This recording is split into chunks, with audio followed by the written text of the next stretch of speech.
పిత్తాశయం gall bladder చిన్నదే కావచ్చు, కానీ జీర్ణక్రియలో కీలక పాత్ర పోషిస్తుంది. వేలాడే సంచి మాదిరిగా ఉండే ఇది కాలేయం నుంచి ఉత్పత్తి అయ్యే పైత్యరసాన్ని నిల్వ చేసుకుంటుంది. భోజనం చేసినప్పుడు జీర్ణకోశ వ్యవస్థ నుంచి పుట్టుకొచ్చే హార్మోన్లు పిత్తాశయాన్ని ప్రేరేపిస్తాయి. అప్పుడు పైత్యరస నాళాల్లోకి పైత్యరసం వస్తుంది. ఇది పేగుల్లోకి చేరుకుని కొవ్వు జీర్ణం కావడానికి తోడ్పడుతుంది. అయితే కొందరికి పిత్తాశయంలో రాళ్లు ఏర్పడి నొప్పితో తీవ్ర ఇబ్బంది పెడుతుంటాయి. ఆహార వ్యాయామ నియమాలతో ఈ రాళ్లు ముప్పును నివారించుకునే వీలుండటం మంచి విషయం. పిత్తాశయంలో రాళ్లంటే ఎక్కడి నుంచో వచ్చేవి కావు. పైత్యరసం మరీ చిక్కగా మారినా, సరిగ్గా బయటకు రాకపోయినా రాళ్లుగా ఏర్పడుతుంది.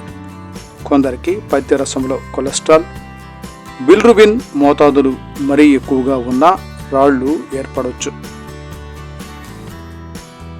ఊబకాయం, బద్ధకంతో కూడిన జీవనశైలి, వయసు మీద పడటం, కుటుంబంలో ఎవరికైనా పిత్తాశయ రాళ్లు వచ్చి ఉండటం, మధుమేహం, కొన్ని రకాల ఆహారపు అలవాట్లు, కొవ్వు ఎక్కువగా, పీచు పదార్థాలు తక్కువగా తినడం వంటివి రాళ్లు ఏర్పడడానికి దారితీస్తుంటాయి. మగవారి కన్నా ఆడవారికి వీటి ముప్పు ఎక్కువ. మన దగ్గర సుమారు 2 నుండి 6% మంది వీటితో బాధపడుతున్నారని అంచనా. నొప్పి ప్రధాన లక్షణం. రాళ్లున్న చాలా మందిలో ఎలాంటి లక్షణాలు ఉండవు. అల్ట్రాసౌండ్ పరీక్ష చేసినప్పుడు అనుకోకుండా బయటపడుతుంటాయి. రాళ్లు కదిలి పైత్యరస నాళాల్లోకి చేరుకున్నప్పుడు, పైత్యరస నాళానికి అడ్డుపడినప్పుడు లక్షణాలు కనిపిస్తుంటాయి. ముఖ్యంగా కడుపు పైభాగంలో తీవ్రమైన నొప్పి వేధిస్తుంది. చాలా వరకు కుడివైపున నొప్పి పుడుతుంటుంది. ఇది సాధారణంగా కొవ్వు పదార్థాలు తిన్న తర్వాత మొదలవుతుంటుంది. ఈ నొప్పి వీపు, భుజానికి పాకొచ్చు. వికారం లేదా వాంతి కూడా ఉండొచ్చు. పైత్యరస ప్రవాహానికి రాయి అడ్డుపడితే కామెర్లకు దారితీస్తుంది. పిత్తాశయం ఇన్ఫెక్షన్ తలెత్తొచ్చు. దీంతో జ్వరం, వణుకు, తీవ్రమైన కడుపు నొప్పి వేధిస్తాయి. కొందరికి క్లోమగ్రంథిలో వాపు ప్రక్రియ ప్రేరేపితం కావచ్చు. లక్షణాలేవీ లేకపోతే చాలామందికి ఎలాంటి చికిత్స అవసరం ఉండదు. ఒకసారి లక్షణాలు మొదలైతే మాత్రం తరచూ దాడి చేయవచ్చు.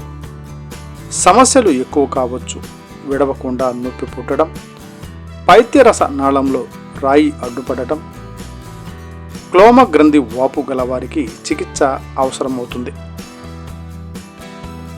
పిత్తాశయ రాళ్లు కరగటానికి మందులున్నాయి, కానీ నెమ్మదిగా పనిచేస్తాయి. కొందరికి మాత్రమే సమర్థంగా పనిచేస్తాయి.